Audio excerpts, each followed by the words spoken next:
Hello, this is Linda Bourne with week 7 of Caregiver's Corner, a weekly YouTube video series designed to help you to make the transition into the caregiver's role.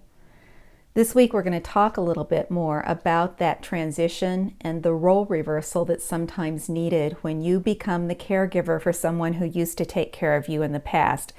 So this week's helpful hint is really aimed more toward those who are taking care of a parent than anyone else. And some of the things that we talk about will probably also apply to people who are taking care of a spouse. It is difficult to transition into the caregiving role for someone you love under any circumstances, but when it's someone who used to take care of you, it's particularly heartrending. I had a conversation with a gentleman recently who said that he had hired a caregiver for his mother because he wanted to remain her son and not have to be her caregiver. I didn't say what I was thinking. I wanted to tell him that a transition of some sort is going to be necessary as his mother continues through the disease process. His mom had Alzheimer's. I think that when we first become a caregiver, we cling to those past roles because we're in denial and sure don't want to let go of the support that that loved one has provided us in the past. But at some point you do have to make that transition, even if you're not the primary caregiver, because the only alternative to that is detachment and escapism, like we talked about last week. If you can't accept your loved one's illness, if you are in denial about their downward turns, if you prefer not to think about it, I understand. And let me just tell you briefly why I understand. When my father was dying of cancer 16 years ago, I was not able to face the facts. I responded by denying that he was as sick as he was. And right there at the end of his life, the last week of his life, I just lost it and wasn't good for much of anything. I left my husband and my mother to do the greater portion of caregiving for him. That was difficult. I wish I had done it differently. I have regret and I had guilt. I've processed through that now. I'm okay now, but 16 years is a long time to heal.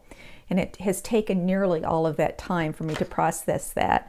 I believe I've said to you earlier that the pain of detaching from your loved one when they are suffering end-of-life issues exceeds the pain of staying involved in that journey, even if it's very difficult. But there are some times when you just can't face it. It is typical for a family member, a single family member, to take the greater portion of caregiving duties when there's a parent who is suffering end-of-life issues. It is very common if there are a number of siblings for one sibling to carry the greater load. And I think this is because it's so difficult to stay engaged that you just don't make that transition unless you're forced into it. Or sometimes there is someone that's particularly well suited for some reason, for whatever reason.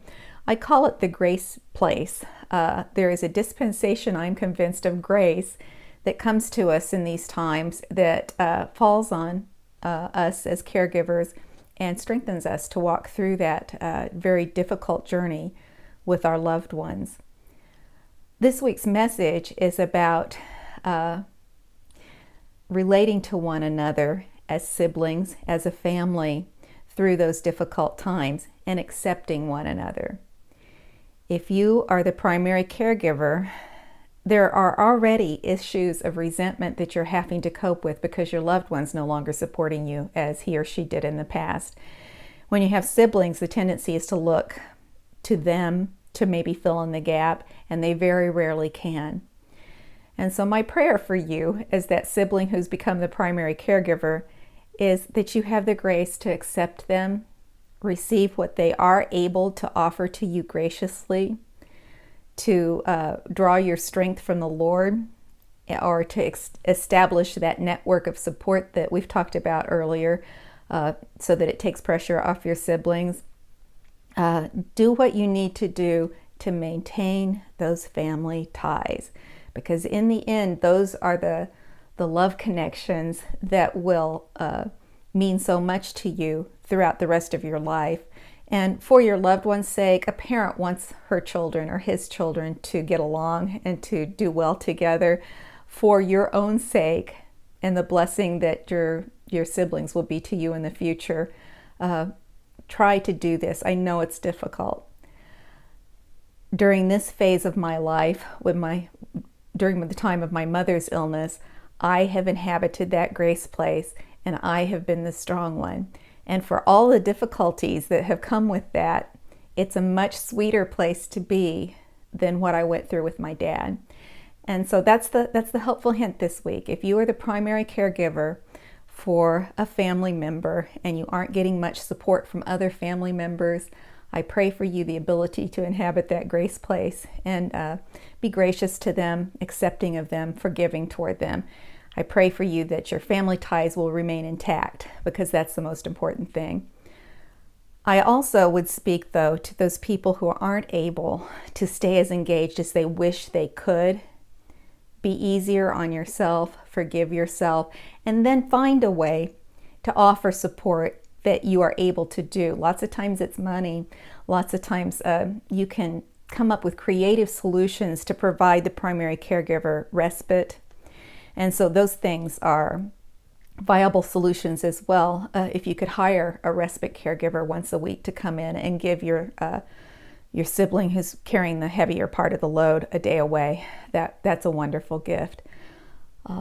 So that's pretty much it for this week. It's a short presentation, but there's a lot in it. Be easy on yourself if you're the one who's not able to do for your loved one what you'd like to be able to do. Be gracious with those who are weak.